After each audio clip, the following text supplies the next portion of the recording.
ये स्टार्ट करते हैं रिवीजन हाउस प्रॉपर्टी का। हम रेजिडेंशियल स्टेटस का रिवीजन कर चुके हैं, बेसिक इंट्रोडक्शन, रेजिडेंशियल स्टेटस और सैलरी का।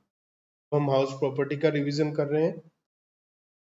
हम आधे घंटे में आराम से इसका रिवीजन कर लेंगे। एक इजी चैप्टर है, थोड़ा सा ध्यान से करना है क्योंकि इसमें कई बार इजी चैप्टर में भी हमसे मिस्टेक हो जाती है। थोड़ा सा इसे ज़्यादा स्टूडेंट हल्के में ले लेते हैं, इसलिए गलतियाँ हो जाती हैं।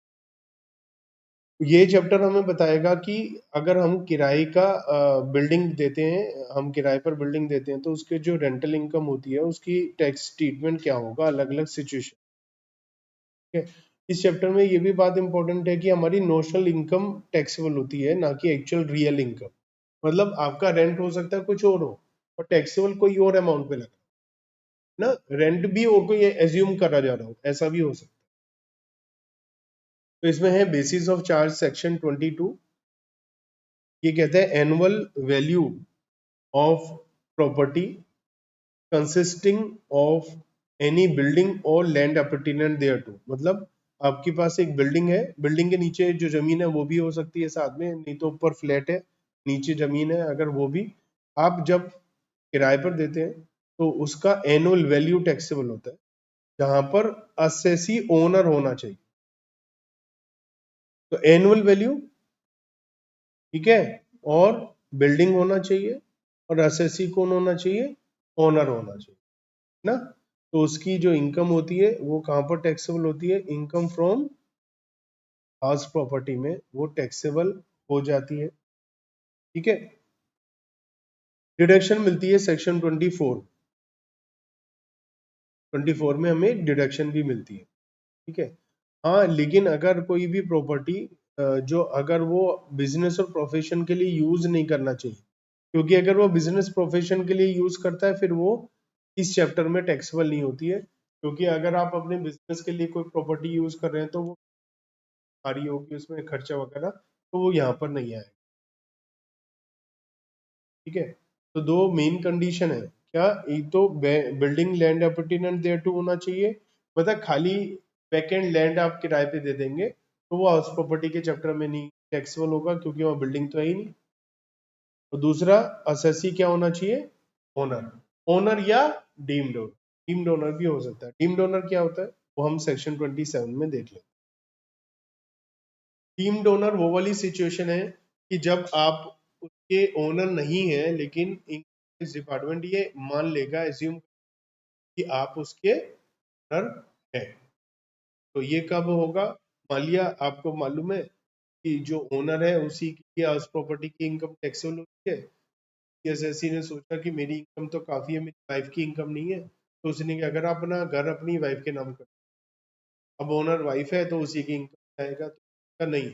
अगर आप अपनी वाइफ को, स्पाउस को, वाइफ हस्बैंड या हस्बैंड वाइफ को अगर वो ट्रांसफर करते हैं house for inadequate consideration, या तो फ्री में या सस्ते में, तो हम ट्रांसफरर को ही क्या मान लेंगे, ट्रांसफरर को ही हम लोग मान लेंगे ओनर, डीम्ड ओनर। मतलब ए ने अपनी वाइफ मिसिस ए के नाम कर दिया तो मिसिस ए एक्चुअल में लीगल ओनर हो गई, लेकिन इनकम टैक्स वगैरह मिस्टर ए को ही ओनर माने, डीम्ड ओनर, ये एज पर सेक्शन 27। एक हमारा लास्ट में चैप्टर होता है क्लबिंग का। उसमें ये होता है कि कोई ऐसी अपनी इनकम को दूसरे के नाम पर ट्रांसफर करने की कोशिश करता है तो वापस उसी की इनकम में इनकम क्लब हो जाती है। तो वहां लिखा होता है अदर देन हाउस प्रॉपर्टी, क्योंकि अदर हाउस प्रॉपर्टी में सेक्शन 27 है, तो ऑलरेडी ये एक तरीके से क्लबिंग सेक्शन है ना, ऑलरेडी मिस्टर ए की ही इनकम में आ रहा है, तो फिर वो अलग से क्लबिंग की जरूरत पड़ती ही नहीं है। ऐसे कोई अपने माइनर चाइल्ड के नाम कर देता है हाउस की, वो बच्चा है उसके नाम पर कर दिया, उसकी कोई इनकम नहीं है तो वो उसी की इनकम मानी जाएगी, नहीं, अगेन जो ट्रांसफर कर रहा है उसी की इनकम मानी जाएगी। होल्डर ऑफ इम्पार्टेबल एस्टेट, कई बार ऐसा होता है कुछ ऐसी प्रॉपर्टी है जिसका अलग अलग ओनर है लेकिन हम पता नहीं चल पा रहा कितना कितना शेयर है उनका, तो जिसके होल्ड में होती है वो उसी को हम ओनर मान लेते हैं। कोऑपरेटिव सोसाइटी में क्या रहता है, कोऑपरेटिव सोसाइटी कई बार ऐसी होती है कि मान लिया मैं किसी कोऑपरेटिव सोसाइटी में रह रहा हूँ, उस घर का ओनर कोऑपरेटिव सोसाइटी ही है, मैं उसमें मेंबर हूँ, मुझे वो घर अलॉट हो गया, लेकिन असल में मैंने पूरी पेमेंट करके खरीदा है वो घर, तो लीगल ओनर कोऑपरेटिव सोसाइटी है। अभी एज पर ओनरशिप ये टैक्सेबल होगा, तो रेंट मिल रहा है मुझे, लेकिन टैक्स देना पड़ेगा कोऑपरेटिव सोसाइटी को, तो वो प्रैक्टिकल फिजिबल नहीं है। इसलिए इन्होंने कहा अगर ऐसी सिचुएशन है तो जो एक्चुअल ओनर है उसे ही हम ओनर मानेंगे। Person in possession of property, again वही है, कोई डिस्प्यूट है या कुछ है तो वहां पर है। Person having right in property for a period not less than 12 years. अगर आप अगर आपने क्या कर रखा है,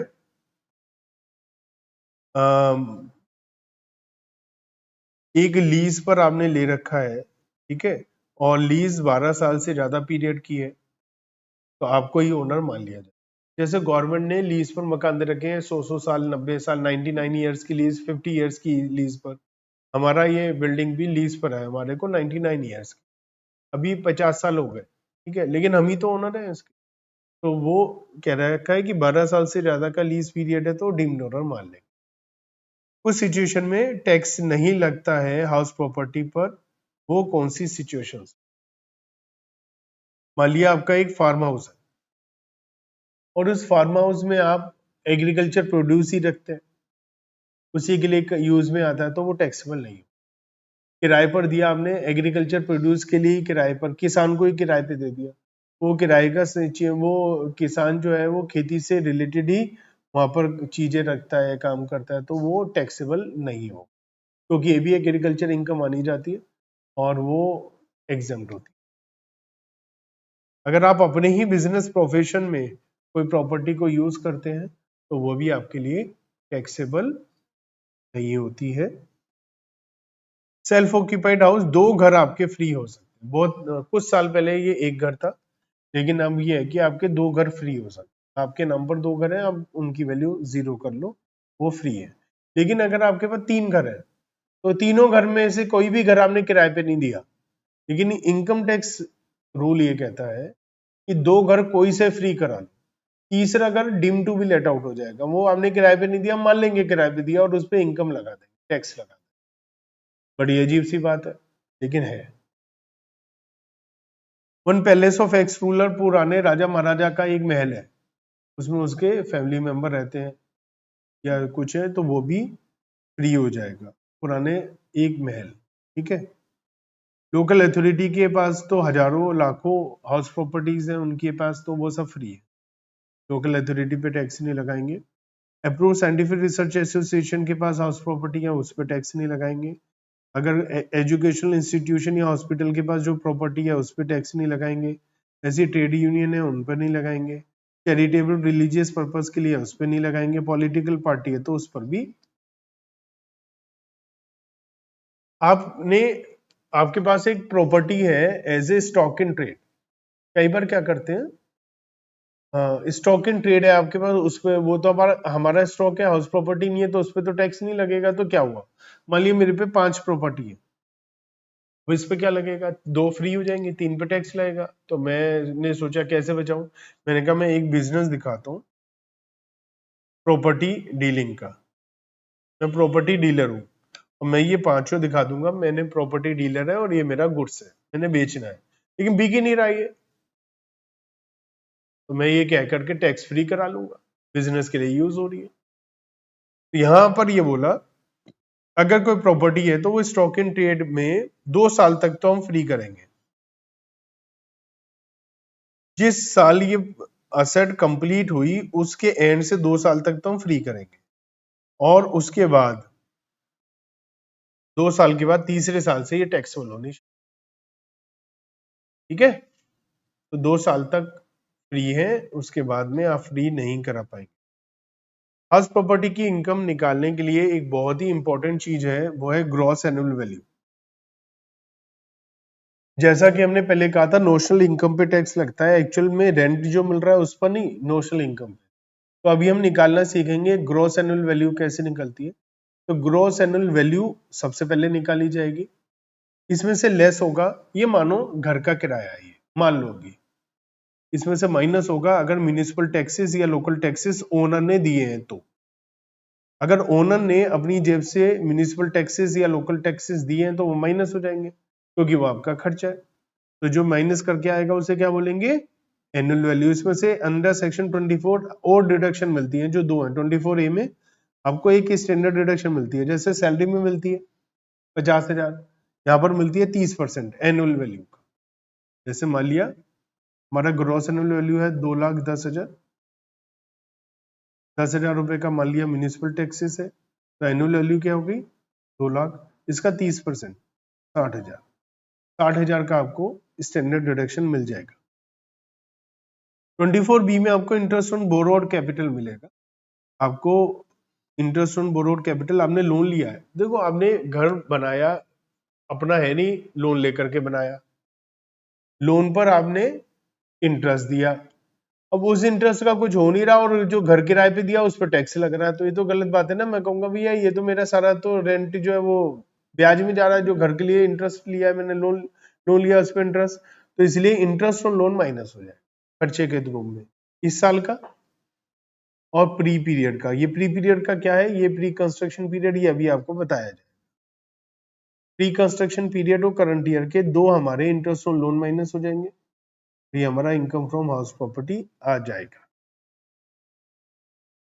अगर कोई रेजिडेंट है, हमने ये फर्स्ट चैप्टर में रेजिडेंशियल स्टेटस में पढ़ा था, कोई रेजिडेंट है इंडिया में तो उसके लिए इंडिया के बाहर और इंडिया सारी इनकम टैक्सेबल हो जाती है। तो अगर कोई हाउस प्रॉपर्टी इंडिया के बाहर भी है तो वो भी टैक्सेबल हो जाएगी अगर रेजिडेंट है असेसी, ठीक है। और दूसरी बात, आपको इंटरेस्ट ऑन लोन की डिडक्शन माइनस हो रही है, तो इसमें लिखा है कि अगर आप किसी को लोन पर इंटरेस्ट, आपने किसी से लोन लिया और आप उसको क्या दे रहे हैं इंटरेस्ट, तो जिसको आप इंटरेस्ट दे रहे हैं उसके लिए तो वो इनकम है, आपके लिए क्या है एक्सपेंस, उसके लिए क्या है इनकम, तो वो अपनी इनकम में डाल के टैक्स देना चाहिए उसे।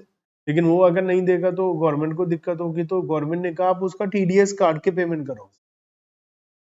अब क्या करो, इंटरेस्ट और लोन दे रहे हो ना, टीडीएस काटो हमारे पास जमा करो, उसका पेन पूछ लो परमानेंट अकाउंट नंबर, उसका टीडीएस काटो, टैक्स काट के हमारे पास जमा करो। अगर आप ऐसा नहीं करेंगे तो हम आपको इंटरेस्ट ऑन बोरोड कैपिटल की डिडक्शन की छूट नहीं देंगे, हम आपको इसकी डिडक्शन नहीं देंगे। तो interest on loan paid without deduction of tax will not be allowed. Question में आती है आपको, ठीक है। तो 30% तो स्टैंडर्ड डिडक्शन है, फ्लैट है, उसमें कोई कंडीशन नहीं है, चाहे वो सेल्फ ऑक्यूपाइड है या लेट आउट है, सब पे मिल जाएगी, ठीक है, उसमें कोई दिक्कत नहीं है। लेकिन अगर एनुअल वैल्यू नील है और एनुअल वैल्यू का 30% है तो ये भी तो नील हो जाएगा। तो ये किस चीज का 30% है, इसका, अगर ये जीरो है तो ये भी तो जीरो हो जाएगा, ये तो कोई कहने की बात ही नहीं है, ये कॉमन सेंस है, ठीक है। अब ग्रोस एनुअल वैल्यू कैसे निकलेगी, ये एक सबसे इंपॉर्टेंट बात है। तो इसमें हमारे पास अलग अलग केसेस है, 5-6 केस हम पढ़ेंगे जीएवी निकालने के। सबसे पहला बेसिक केस, हमारा पूरे साल के लिए रेंट पर दिया हुआ पूरा घर, पूरे साल के लिए रेंट पर दिया, पूरा घर पूरे साल के लिए रेंट पर दे दिया। तो एक होती है म्यूनिसिपल वैल्यू, जो म्यूनिसिपैलिटी नगर निगम हाउस टैक्स लगाने के लिए यूज करती है, उसको हम क्या बोलते हैं म्यूनिसिपल वैल्यू। तो एक म्यूनिसिपल वैल्यू और दूसरा पेरेंटल वैल्यू। पेरेंटल वैल्यू क्या होती है, पेरेंटल वैल्यू एक ऐसी वैल्यू होती है जिस वैल्यू पर घर को किराए पे दिया जा सकता है, आसपास में जो रेट चल रहा होता है रेंट का। जैसे हम कहें भैया एक 2 कमरे का मकान चाहिए, पता चला 10,000 रुपए का मिला, तो वो रेट चल रहा है 10,000 रुपए का, तो वो फेयर रेंटल वैल्यू होती है।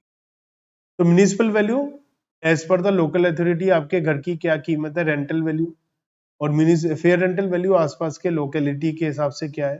तो इन दोनों में से जो भी ज्यादा हो आपको वो कायदे से किराया लेना चाहिए, तो विच एवर इज हायर। मान लिया म्यूनिसिपल वैल्यू 3 लाख है, फिर रेंटल वैल्यू 3,50,000 है, तो जो भी ज्यादा हो 3,50,000, ठीक है। अब स्टैंडर्ड रेंट क्या है, कई कई जगह स्टैंडर्ड रेंट कंट्रोल एक्ट है, वहां पर क्या है गवर्नमेंट ने क्या रखा है कि एक लिमिट से ज्यादा आप किराएदार का खून ना चूसें, तो एक मैक्सिमम किराया बोल रखा है कि इससे ज्यादा किराया हम मतलब किराएदार से आप नहीं ले सकते। सपोज गवर्नमेंट ने क्या रखा है उस पर्टिकुलर एरिया में कि आप 2.5 लाख से ज्यादा का किराया नहीं ले सकते, तो इसका मतलब आप 3,50,000 का रेंट तो ले ही नहीं सकते, तो आपको क्या करना है फिर, जो आएगा विच एवर इज हायर, उसके बाद इसे स्टैंडर्ड रेंट से कंपेयर करेंगे। मान लिया 250 है तो विच एवर इज, तो दोनों में से कम क्या है, ठीक है। अगर स्टैंडर्ड रेंट होता है 4 लाख, तो हम 3.5 लाख ले लेते, जो भी कम, ठीक है।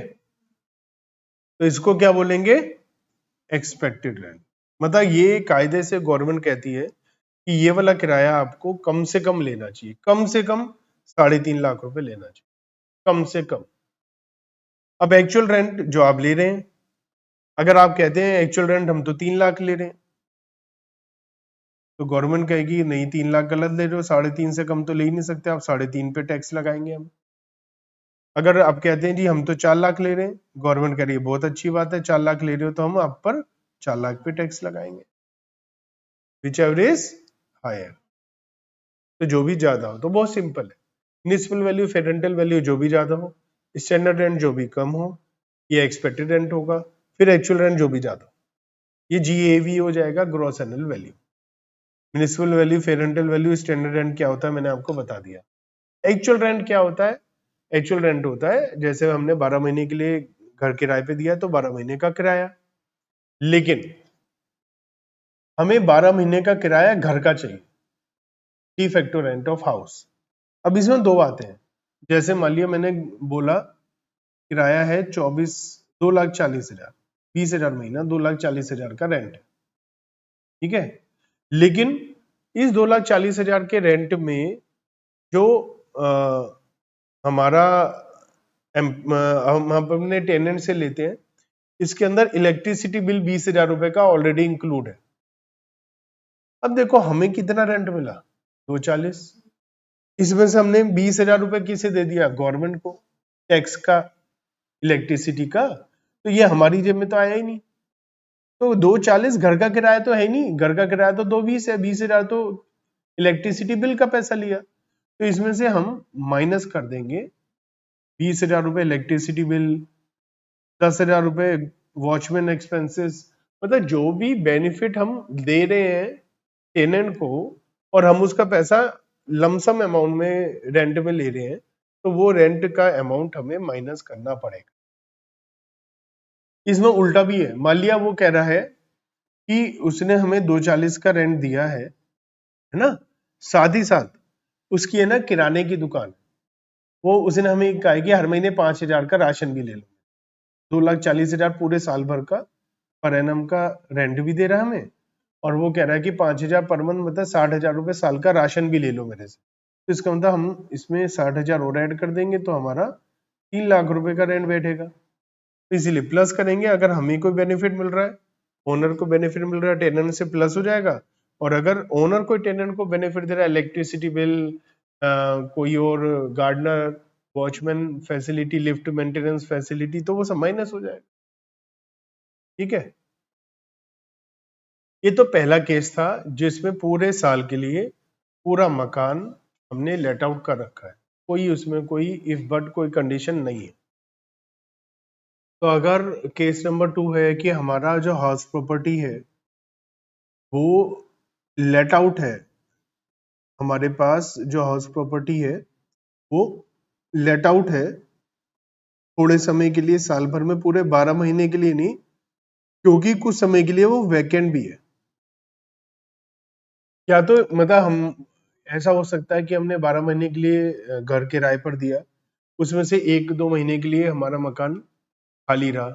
ऐसा हो जाता है, कैसे कि मान लिया हमारे पास पुराना किराएदार था, वो छोड़ कर गया ना, 30 जून को गया, तो जरूरी नहीं है कि 1 जुलाई से नया टेनेंट भी आ जाएगा, है ना। नया टेनेंट आने में 1-2 महीना लग गया, तो वो क्या है, वैकेंसी पीरियड हो गया। अब उस वैकेंसी पीरियड का तो रेंट मुझे मिला ही नहीं, तो मैं उस पर टैक्स कायदे से क्यों दूं। तो इसलिए उसके बारे में कुछ बातचीत है, कुछ इंपॉर्टेंट है बातचीत, कि उस पर कैसे कैलकुलेशन होगी। तो इसके लिए जो पार्ट है इसको 3 अलग अलग सिचुएशन में बांटा गया। वो अलग अलग सिचुएशन क्या है वो देख लेते हैं।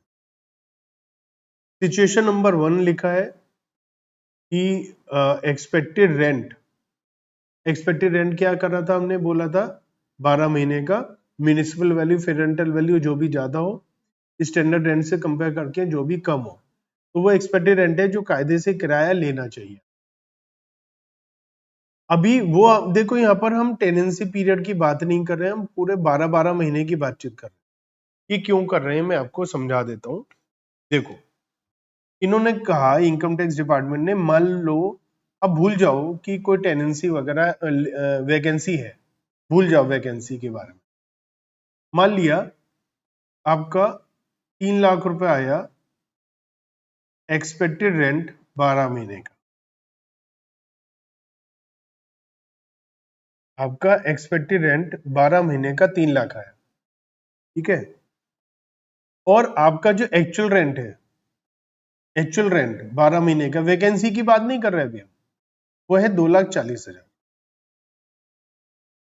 ठीक है। तो अब हमने क्या पढ़ा था, जीएवी क्या पढ़ा था हमने पढ़ा था municipal value fair rental value whichever is higher, फिर standard rent whichever is lower, इसे हम क्या बोलते हैं एक्सपेक्टेड रेंट, फिर actual rent whichever is, यही तो पढ़ते हैं हम।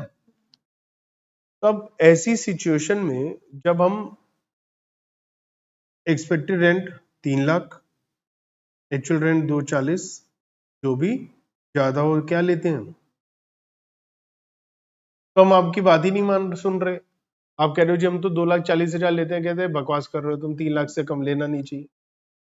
अब आप ये कह रहे हो जी ये 2,40,000 हम 20,000 रुपए पर मंथ का रेंट लेते हैं और इसमें 1 महीने का रेंट मुझे नहीं मिला और मुझे रेंट मिला है 220 पे टैक्स लगा। वो कहता है आपकी बात ही नहीं सुन रहे हम, क्योंकि 240 पे भी नहीं लगा रहे थे हम तो 3 पे लगा रहे हैं, वो तुम्हें मिल रहा नहीं मिल रहा हमने उससे बात ही नहीं करी। तो इसका मतलब अगर हमारा 12 महीने का एक्सपेक्टेड रेंट 12 महीने के एक्चुअल रेंट से ज्यादा है तो एक्सपेक्टेड रेंट ही टैक्सेबल होता है, तो फिर आपका वैकेंसी की कोई वैल्यू नहीं है, वैकेंट है नहीं है, कोई फर्क नहीं पड़ता। तो ग्रोस एनुअल वैल्यू क्या हो जाएगी, एक्सपेक्टेड रेंट ही हो जाए, जो एक्सपेक्टेड रेंट है।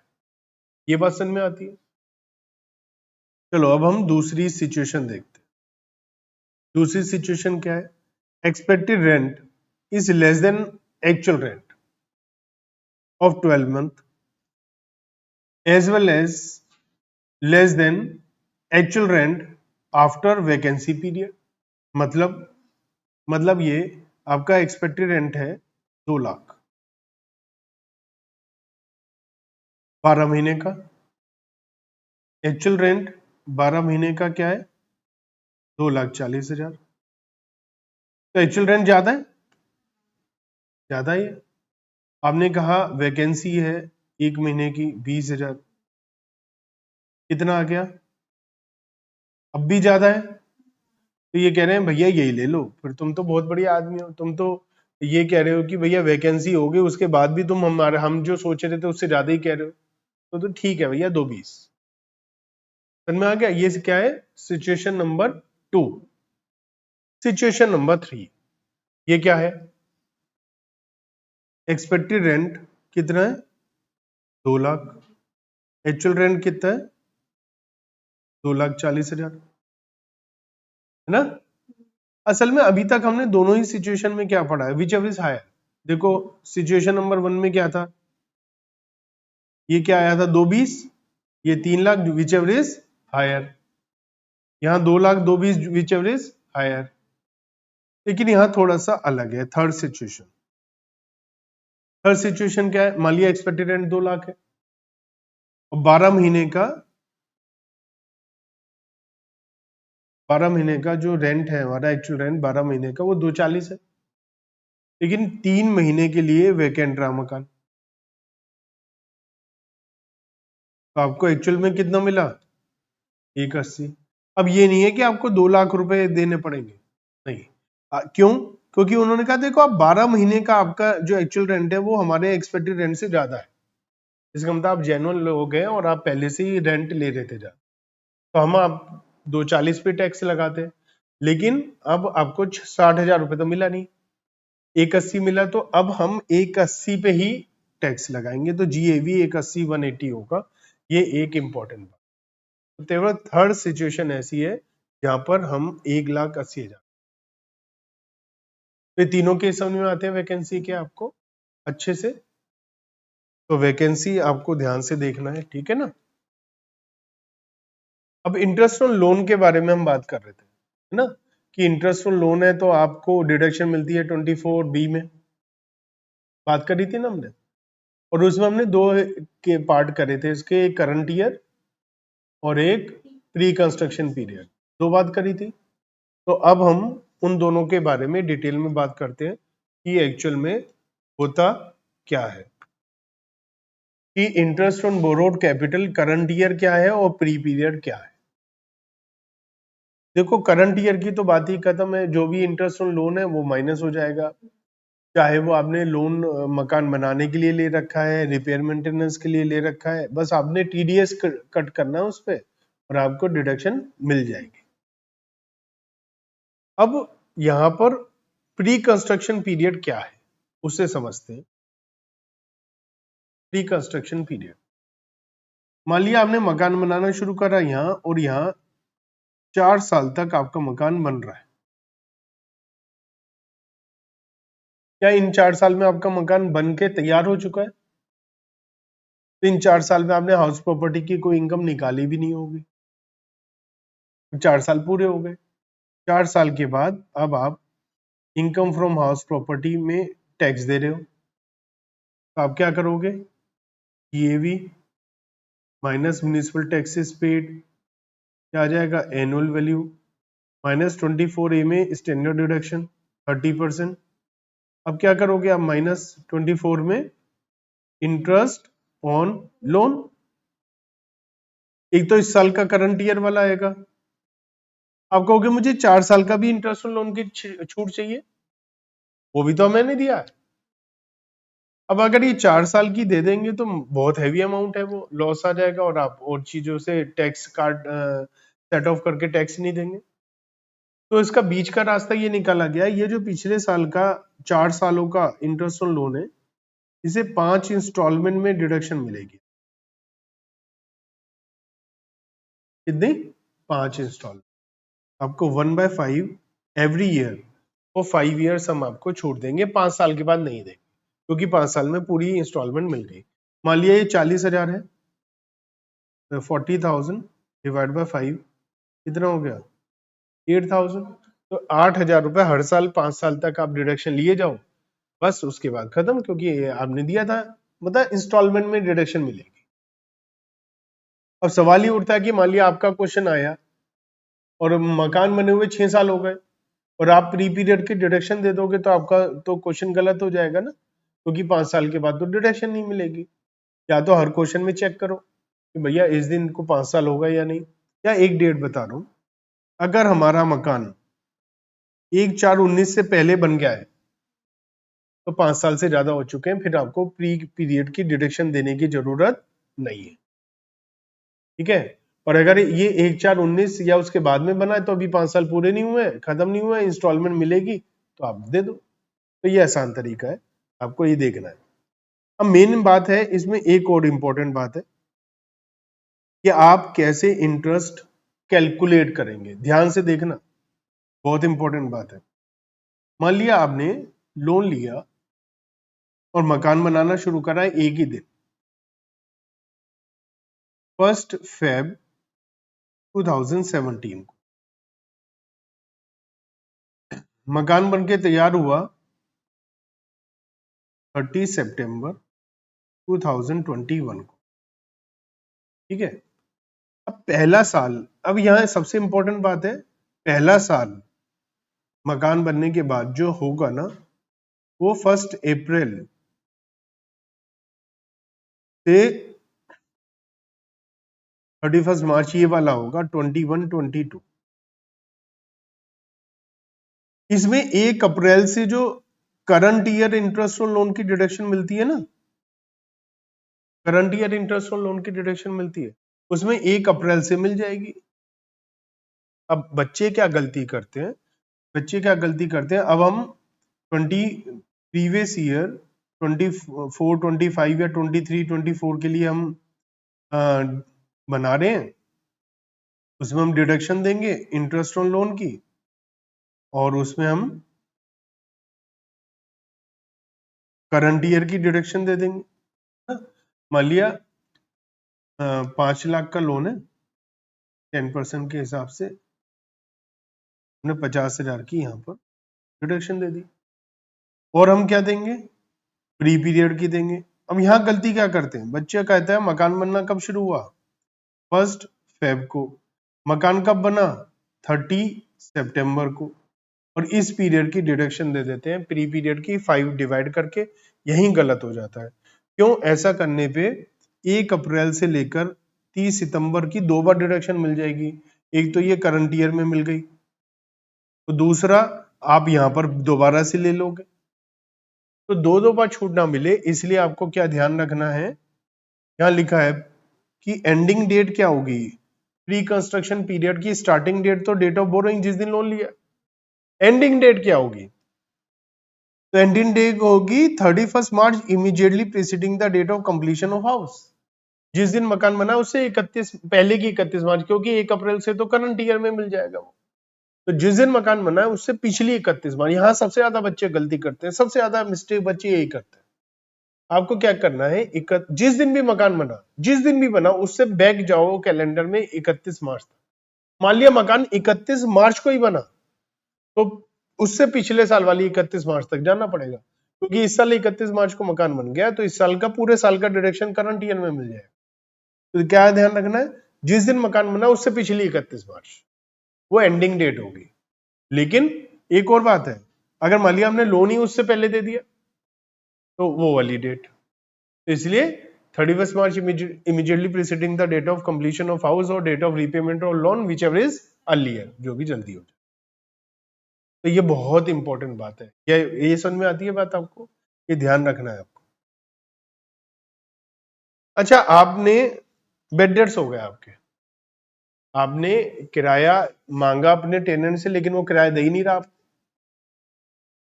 तो ये बेड डेट्स हो गए या नहीं, तो इसका क्या करेंगे, आप कहेंगे ये तो माइनस होने चाहिए, माइनस हो जाएंगे, लेकिन after after after satisfy some conditions. तो रूल नंबर 4 है, रूल नंबर 4 में बता रखा है कि भैया कुछ कंडीशंस हैं, उन कंडीशंस को आप सेटिस्फाई करेंगे तभी हम अनरियलाइज जो अनरियलाइज रेंट होगा उसकी आपको डिडक्शन दे देंगे।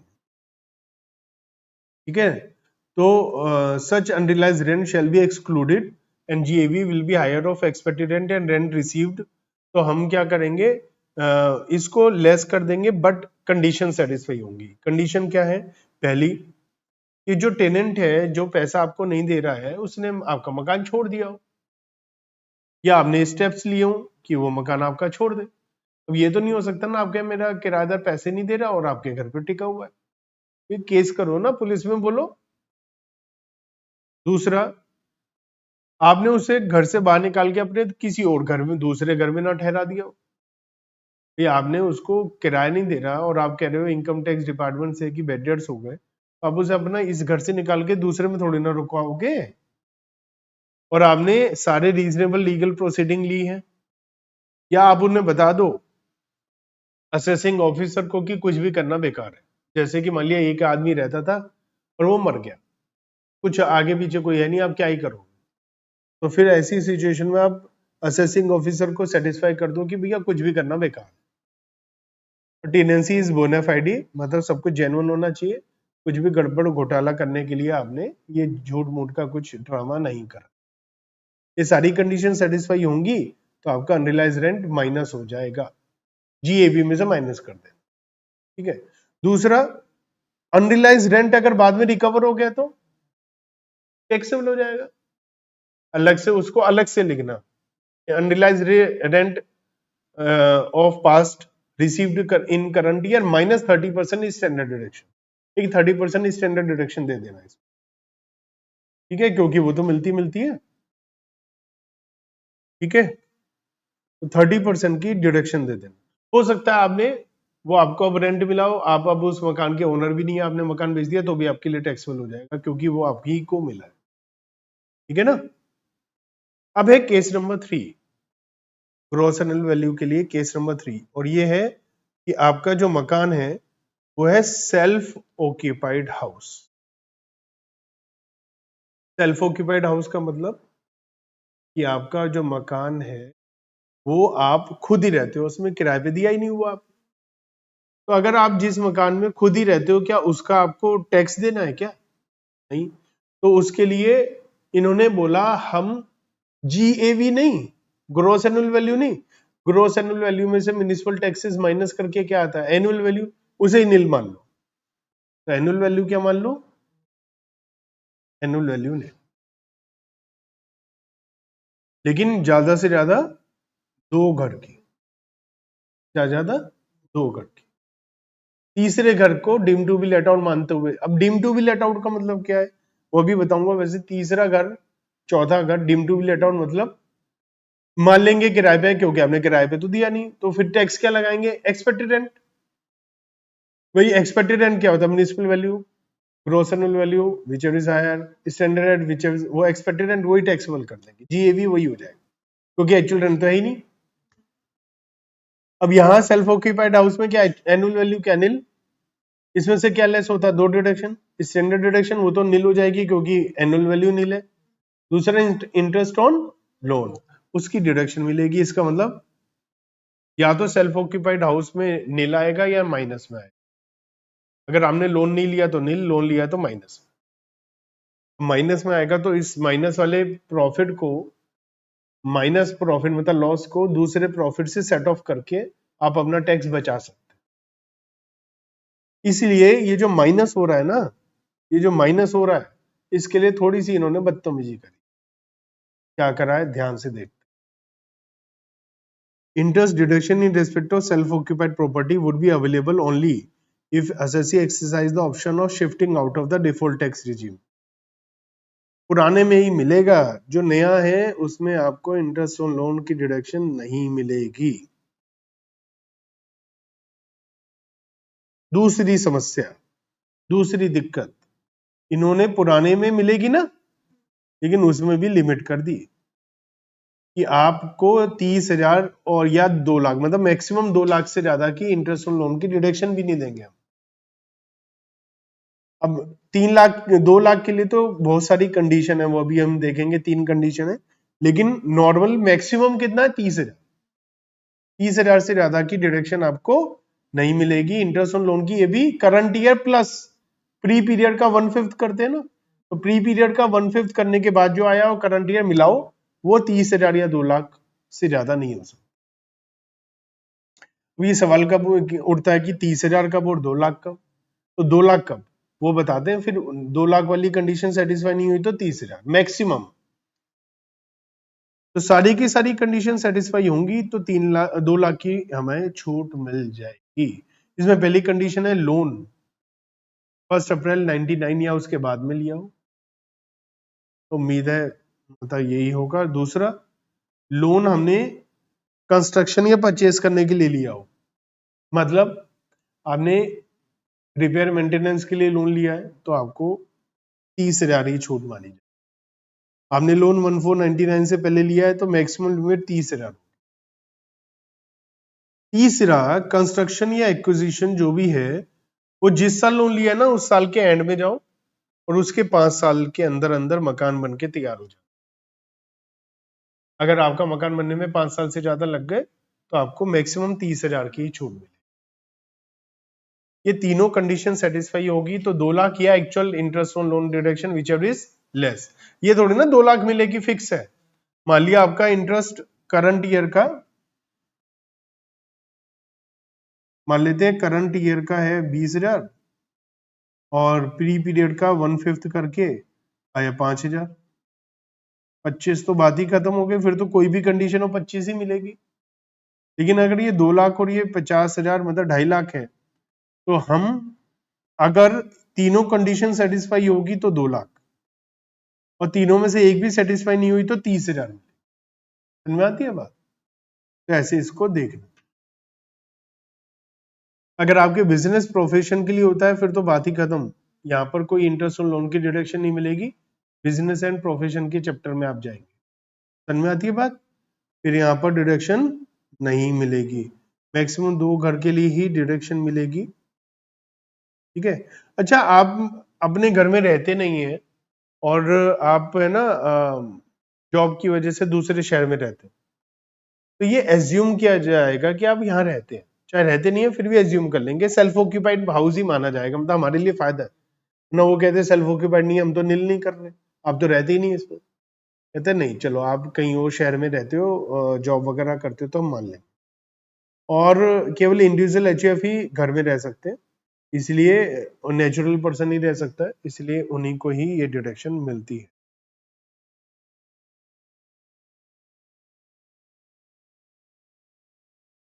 देखो कई बार क्या होता है, आपका घर मकान है ना, आपने जॉब करनी शुरू करी, तो आपका एम्प्लॉयर आपसे कहता है कि हम आपको रहने के लिए एक घर देंगे, हम किराए का ढूंढ रहे हैं, जैसे ही मिल जाएगा आपको दे देंगे। आपने कहा एक घर है मैं जानता हूँ किराए का, वो दे दो। आपने अपना घर ही कहा उनसे, यही किराए का लेकर दे दो। तो कंपनी ने आप ही का घर आपसे किराए पर लेकर आपको ही रहने के लिए रेंट फ्री एकोमोडेशन की तरह दे दिया, तो आपको फ्री फंड में रेंट मिल रहा है, घर में भी रह रहे हो, रेंट भी मिल रहा है। तो इन्होंने कहा कि हम इसे सेल्फ ऑक्यूपाइड नहीं मानेंगे, रेंट ये तो लेट आउट है ना। अब ये नहीं कह सकते मैं ही तो रह रहा हूं इसमें, भैया किराया तो ले रहे हो, तो लेट आउट है ये। समझ में आती है बात? हाँ, रेंट फ्री एकोमोडेशन तो है ही और रेंट भी है। दो दो बारी क्यों? सुनो, कंपनी ने आपको फ्री में रहने के लिए घर दिया, ठीक है, तो अगर फ्री में रहने के लिए घर मान लिया नॉर्मल मिल रहा है रहने के लिए घर, तो टैक्सेबल होता है वो, तो इसमें तो कोई दिक्कत नहीं है। अब पैसे भी मिल रहे हैं तो डबल बेनिफिट नहीं हुआ, रहने के लिए घर भी मिल रहा है पैसे भी मिल रहे हैं, तो दो बेनिफिट नहीं हुआ है, तो दो चीजें टैक्सेबल होंगी। एक आम इंसान को तो केवल घर मिल रहा है रहने को, आपको घर भी मिल रहा है पैसा भी मिल रहा है ना? तो वो एज ए एम्प्लॉय आपको घर रहने के लिए मिल रहा है, एज ए ओनर आपको रेंट मिल रहा है, तो दोनों टैक्सेबल होंगे ना। अब हम बात करते हैं केस नंबर 4 की। केस नंबर 4 क्या है? ऐसा है, जरूरी तो नहीं है कि पूरे साल भर के लिए किराए पे मकान हो, तो हमने वैकेंसी वाली बात पढ़ी थी, लेकिन जरूरी नहीं है बचे हुए पीरियड में वैकेंट हो हम खुद ही रहने लग गए, या हम पहले रहते थे, हमने 8 महीना हम खुद रहते थे, बाद में 4 महीना हमने लेट आउट कर दिया, हो सकता है या नहीं? पूरा घर हम 8 महीना रहते थे, हमने एक नया घर ले लिया, या हम छोड़ के चले गए किसी वजह से, दूसरा किराया पे ले लिया हमने, किसी और को किराया पे दे दिया। अब इसके लिए जीएवी कैसे निकाली जाए, मैं जीएवी के अलावा सारी बातचीत आपको बताता हूँ कैसे निकाली। तो इसमें आपको क्या करना है, एक्सपेक्टेड रेंट 12 महीने का ही लेना है, मतलब म्युनिसिपल वैल्यू 12 महीने की, पेरेंटल वैल्यू 12 महीने की, स्टैंडर्ड रेंट 12 महीने का, ये सब 12 महीने का, एक्सपेक्टेड रेंट 12 महीने का। लेकिन एक्चुअल रेंट तो आप 4 महीने का ही लेंगे, क्योंकि 4 महीने के लिए किराए पे दिया, तो whichever is higher GAV हो जाएगा, जो 99% यही होगा, क्योंकि ये 12 महीने का। तो जीएवी आ जाएगी ऐसे, ये है मेथड। अब इसमें से क्या लेस करते हो आप? म्युनिसिपल टैक्सेस पेड, ये टोटल आएंगे जितने भी पेमेंट करा है, ये तो हमेशा ही, क्योंकि ये पेमेंट बेसिस पे अलाउड होते हैं, चाहे आपने 2 साल 5 साल 10 साल का दिया, सारा माइनस है। फिर क्या आता है? Annual value. फिर क्या आता है? डिडक्शन, स्टैंडर्ड डिडक्शन 30%, वो तो इसी वैल्यू की है, कोई दिक्कत ही नहीं है। फिर क्या होता है? Interest on loan, current year 12 महीने का ही लेंगे इंटरेस्ट ऑन लोन, और प्री पीरियड भी 1/5 जो होता है वही लेंगे। केस नंबर 5, ये सबसे ज्यादा केस प्रैक्टिकली होता है। देखो, हमारा घर ग्राउंड फ्लोर और फर्स्ट फ्लोर, दो ग्राउंड फ्लोर भी है फर्स्ट फ्लोर भी है। ग्राउंड फ्लोर हम खुद रहते हैं, फर्स्ट फ्लोर हमने लेट आउट कर दिया, या तो ये सिचुएशन है, या ये हो सकता है हमारा एक ही मंजिल का मकान है, 60% सेल्फ ऑक्यूपाइड है, 40% लेट आउट है, या और भी परसेंटेज चेंज हो सकती है। तो इस सिचुएशन में क्या करा जाए? इस सिचुएशन में मान लेते हैं ये 60 और 40 है, हम इसको अलग मकान मानो, इसे अलग मकान मानो। तो इस 60% के लिए क्या करोगे? 60% सेल्फ ऑक्यूपाइड है, एनुअल वैल्यू निल, एनुअल वैल्यू क्या हो जाएगी? निल। इसमें केवल इंटरेस्ट ऑन लोन की डिडक्शन मिलेगी, है ना? और मैक्सिमम 30,000, या याद रखना interest on loan self occupied के लिए लिमिटेड है, लेट आउट के लिए कोई लिमिट नहीं है उसमें, ठीक है?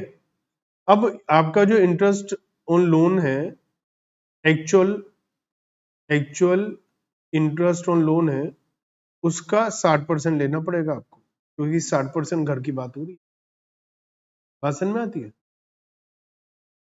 उसको इससे कंपेयर करेंगे, इससे 60% मत करना, 30,000 और 2 लाख को 60% मत करना। लेकिन ये है कि दो घर है ना, दो घरों को मिलाकर ये 30,000 और 2 लाख की लिमिट है। जो सेल्फ ऑक्यूपाइड अलाउड है ना, उन दोनों का इंटरेस्ट ऑन लोन मिलाकर 30,000 2 लाख से ज्यादा नहीं होना चाहिए। तो 40% के लिए क्या करोगे? म्युनिसिपल वैल्यू 40%, पेरेंटल वैल्यू और स्टैंडर्ड रेंट, इस तरीके से एक्सपेक्टेड रेंट भी 40% हाउस का आ जाएगा।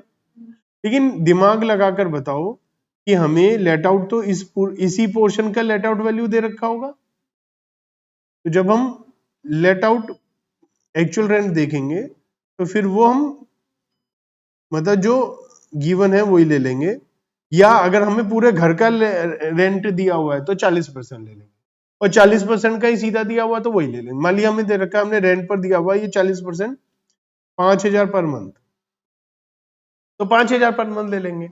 अगर लिखा पूरा घर की वैल्यू 10,000 है लेकिन हमने 40% दिया है तो फिर 4,000 लेना पड़ेगा। लेकिन ऐसा कहते नहीं है, 99% ऐसे ही बोलते हैं कि भैया 5,000 रुपए पर मंथ के रेंट पर है तो पूरा जो है वही ले लें। फिर क्या आ जाएगा? ये भी माइनस क्या करेंगे? म्युनिसिपल टैक्सेस 40%, जो भी दिया है 40%, क्योंकि 60% वो वाले थे, वहां तो होते ही नहीं है। फिर क्या आएगा? एनुअल वैल्यू, फिर स्टैंडर्ड डिडक्शन, फिर इंटरेस्ट ऑन लोन 40%। समझ में आती है बात? ये काम करना। अगर आपके पास दो से ज्यादा घर हैं तो क्या होगा?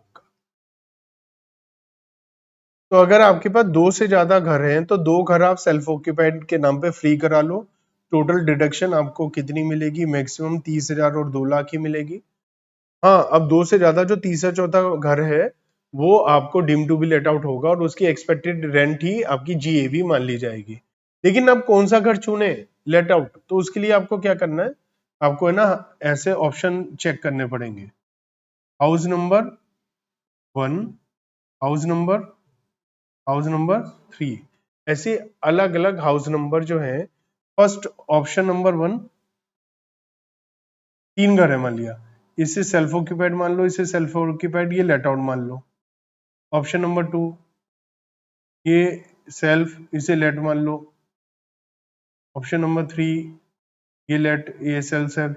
इसमें फिर टोटल हाउस प्रॉपर्टी की इनकम टैक्सेबल निकालो, जिसमें सबसे कम आएगी वो आपके लिए सबसे अच्छा ऑप्शन। फाइनल इनकम, पूरा इंटरेस्ट और लोन वगैरह डिडक्शन करने के बाद। तो ये थोड़ा लेंदी वर्क होगा, लेकिन आपको ऐसे ही करना, और कोई तरीका नहीं है। सीधा मत देखना इसकी वैल्यू कम है एक्सपेक्टेड एंड ये ले ले ज्यादा, ऐसा नहीं, आपको ऐसे ही करना है। आपको अगर इंटरेस्ट देना है इंडिया के बाहर तो टीडीएस तो उस पर काटना ही है, ठीक है ना? बिना टीडीएस काटे अगर आप पेमेंट करेंगे तो डिडक्शन नहीं मिलेगी। अगर एक घर है उसके 3-4 ओनर है तो आप पहले भूल जाओ 3-4 ओनर है, आप पूरे घर की वैल्यू निकालो। लेकिन एक इंपॉर्टेंट बात है कि ओनर को सबको 2-2 लाख की छूट मिलेगी, 2-2 लाख 30-30 हजार। मतलब आप इंटरेस्ट ऑन लोन डिडक्शन से पहले स्टैंडर्ड डिडक्शन माइनस करो और फिर जो आएगा उसे ओनर्स को बांट दो सबको, ठीक है? फिर वो इंटरेस्ट ऑन लोन 2 लाख तक का मैं आपको एग्जांपल देकर बताता हूं। देखो मान लिया हमारी एनुअल वैल्यू 10 लाख है, स्टैंडर्ड डिडक्शन 30%, 3 लाख हो जाएगी, है ना। तो हमारी 7 लाख आ जाएगी। अब मान लिया हमारी सेल्फ ऑक्यूपाइड हाउस है, मान लिया ये, तो सेल्फ ऑक्यूपाइड हाउस में तो खैर लेट आउट हाउस है, तो फिर तो ये नॉर्मल कर दोगे, क्वेश्चन जो फाइनल आंसर आएगा बांट दोगे। लेकिन अगर ये सेल्फ ऑक्यूपाइड है तो सेल्फ ऑक्यूपाइड में एनुअल वैल्यू क्या होती है? निल। मान लिया इंटरेस्ट ऑन लोन है 7 लाख, तो 7 लाख तो नहीं मिल सकता, कितना मिलता है? 2 लाख। तो कितना आया आंसर? -2 लाख। मान लिया हमारा 3 ओनर है, 40%, 30%, 30%, तो कितना आएगा? 80,000, 60,000, 60,000। ऐसे नहीं करना, ये कह रहे हैं आप क्या करो, ABC 3 ओनर है, ये 40% है, ये 30% है, ये 30% है, लोन कितना है? 7 लाख, है ना। 7 लाख का 40%, 7 लाख का 30%, और 2 10, मैक्सिमम कितना हो सकता है? 2 लाख। अगर कंडीशन सेटिस्फाइड है तो इन्हें 2 लाख 2 लाख 2 लाख तीनों को 2 2 लाख की डिडक्शन मिल जाएगी। तो ये थोड़ा सा इनको बेनिफिट हो गया। ठीक है। Each of the co owner separately will be allowed deduction as @2 lakh और 30,000। अगर आपका घर फॉरेन कंट्री में है तो आपको क्या करना है? आपको बस आपको जैसे ये ना इसमें वैल्यू दे रखी है, घर है उसका रेंट है $2,000 पर मंथ, और म्यूनिसिपल टैक्सेस हैं, उनका एक्सचेंज रेट दे रखा होगा, तो आपको उसे एक्सचेंज रेट से मल्टीप्लाई करके अब निकाल लो। अगर अलग अलग एक्सचेंज रेट दिए हैं तो सबको अलग अलग निकाल लो, नहीं तो सबको डॉलर में निकाल के फाइनल आंसर को एक्सचेंज रेट से मल्टीप्लाई कर दो। अगर एक ही एक्सचेंज रेट है, अलग अलग है तो फिर सबको अलग अलग ही कर लेना। ठीक है। तो ये आपका पूरा का पूरा क्या था? इनकम फ्रॉम हाउस प्रॉपर्टी, यही था टोटल, इसमें और कुछ नहीं है। तो इसे आप कंप्लीट करिएगा। ये चैप्टर इजी है बट इसमें बच्चे मिस्टेक काफी करते हैं, इस बात का ध्यान रखिएगा। नेक्स्ट चैप्टर हम पीजीबीपी करेंगे, उसका रिवीजन करेंगे।